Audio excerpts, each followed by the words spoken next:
Doctor प्रकाश हिंदुस्तानी जी, ये मामला और इन सब के बीच जब राहुल गांधी प्रेस कॉन्फ्रेंस करते हैं, उस प्रेस कॉन्फ्रेंस में 56 इंच की बात और जिस नरेंद्र मोदी ने उनके नाम पर क्या क्या नहीं बनाया गया कि पापा ने वार रुकवा दी, ऐसे ही कुछ था शायद, किसने वार, शायद पापा ने या किसने कुछ ऐसे ही लिखा हुआ कुछ कहा गया था, मुझे ध्यान नहीं आ रहा है।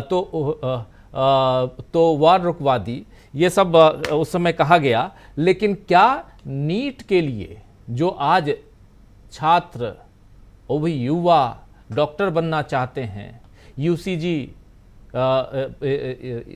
उसमें यूजीसी, उसमें आप देखिए यूजीसी नेट, उसमें देखिए वहाँ भी गड़बड़ी, उस परीक्षा को भी फाइनली रोकना पड़ा, रद्द करनी पड़ी उस परीक्षा को भी। तो ये सब जो हो रहा है ये कहीं ना कहीं छवि को, और लगातार आप देख लीजिए डॉक्टर प्रकाश हिंदुस्तानी जी, जिस दिन से नरेंद्र मोदी ने ओथ लिया है, शपथ ली है प्रधानमंत्री पद की, उस दिन से कुछ ना कुछ ऐसी घटनाएं घट रही हैं जो कहीं ना कहीं नरेंद्र मोदी की छवि को धूमिल करती हैं। ये बात नरेंद्र मोदी को, और यही बात यहां राहुल गांधी कह रहे थे कि उनकी इच्छा और उनका सपना और उनका एम सिर्फ और सिर्फ एक है आज की तारीख में कि अपना स्पीकर हो जाए, यानी लोकसभा अध्यक्ष अपना हो जाए। कैसे देखा जाए राहुल गांधी के इस सबसे बड़े हमले को नरेंद्र मोदी पे जो कर रहे हैं? मोदी की छवि बनाई गई है। मुझे लगा कि उनका पुराना तिलिस्म टूट रहा है। वो पुराना तिलिस्म जो नकली तिलिस्म था, वाटर ऑफ इंडिया था, तो पता चल गया लोगों को कि ये पानी कहां से आता है और पानी कहां जाता है। अब लोगों को पता चल रहा है कि ऐसी कोई बात है नहीं।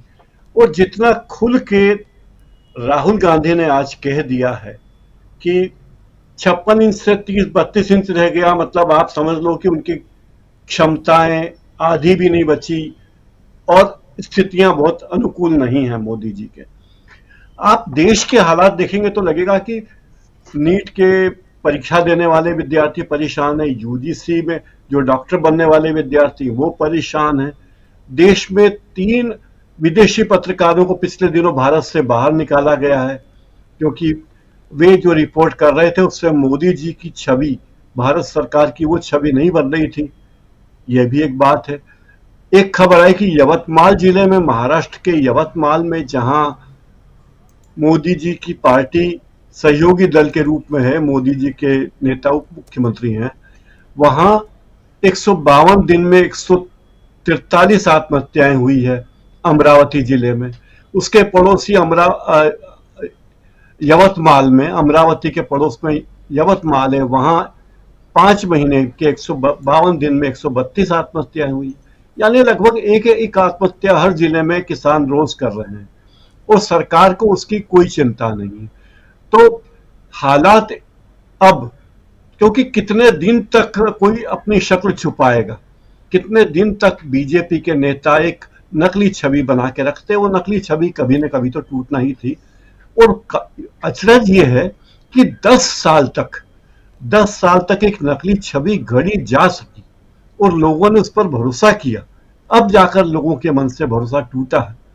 और जहां तक माननीय प्रधानमंत्री जी पर चप्पल फेंकने की बात है, बहुत निंदनीय कार्य है और उसकी निंदा हम सभी कर रहे हैं, पूरा देश कर रहा है। लेकिन कभी कभी सवाल उठता कि आखिर कोई व्यक्ति इतना गुस्से में क्यों है कि वो चप्पल निकाल कर फेंक रहा है।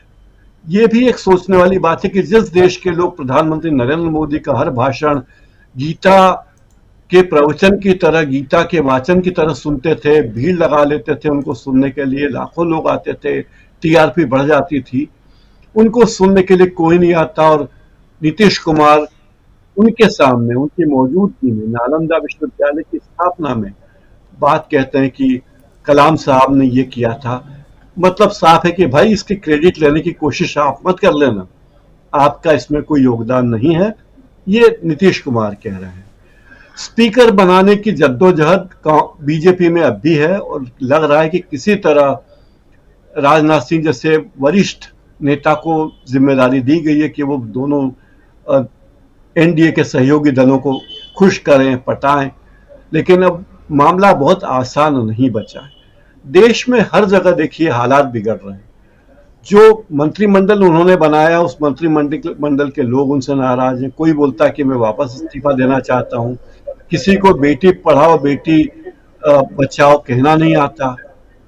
मतलब कितने विपरीत हालात हो गए हैं। ये सब चीजें देखो तो अचरज होता है कि हमारे देश में, इस देश में जो पार्टी कहती कि हम 240 सीटें लाएं, उसे योग्य मंत्री नहीं मिल रहे, जो 4 शब्द सही नहीं लिख सकते, उसे वो मंत्री नहीं मिल रहे हैं जो ये कहें कि मैं अपने पद पे काम करना चाहता हूं, जो विभाग दिया उसका काम फायदा पहुंचाना चाहता हूं। एक मंत्री है मांझी जी, वो जो कहते हैं कि मैंने तो माथा कूट लिया जब मुझे ये विभाग दिया एमएसएमई। यानी आपने किसी को भी कोई भी विभाग दे दिया। जो व्यक्ति काम करना नहीं चाहता, जिसकी उसमें रुचि नहीं है, और वो काम विभाग आपने दे दिए। रेल मंत्री जी हैं जो रील्स बना रहे हैं, और सुप्रिया श्रीनेत कहती हैं कि आखिर रेल मंत्री ये कर क्या रहे हैं, यात्रियों की सुरक्षा की तरफ कोई ध्यान नहीं है। 3 लाख पद रेलवे में खाली है, वो पद नहीं भर रहे हैं, बेरोजगारी है। लेकिन हम रेलों के प्राइवेटाइजेशन करेंगे, लोगों को रोजगार नहीं देंगे। तो युवा, नौकरी करने वाला, किसान, बुद्धिजीवी, पत्रकार, व्यापारी, हर व्यक्ति परेशान है। आखिर कितने दिन तक झूठा जश्न मना ले। दिवाली आ रही है, दिवाली आ रही है, दिवाली आ रही है, घर में खाने को ला रहे हैं, लेकिन फिर भी आदमी नकली मुस्कुराहट लेकर मोहल्ले में निकलता ताकि कोई ये ना कहे कि इसकी हालत बहुत खराब है। पर यहां तो 10 साल निकाल दिए लोगों ने माली हालत में। कभी तो ये हालत सामने आएगी ही। लोग कहेंगे कि भाई हमारी हालत ऐसी नहीं है, दिवाली है तो हम मजबूरी में मुस्कुरा रहे थे, मजबूरी में हम प्रेस किए हुए कपड़े पहन रहे थे।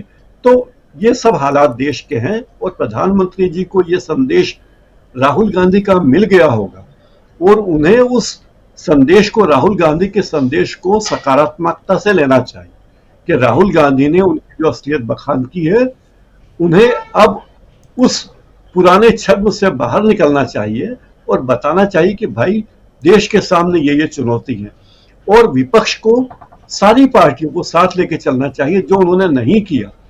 कोरोना काल में जब उनके पास मौका था कि पूरे देश को साथ लेके चलते, सारे विपक्ष को बुला के मीटिंग करते, उन्होंने नहीं किया।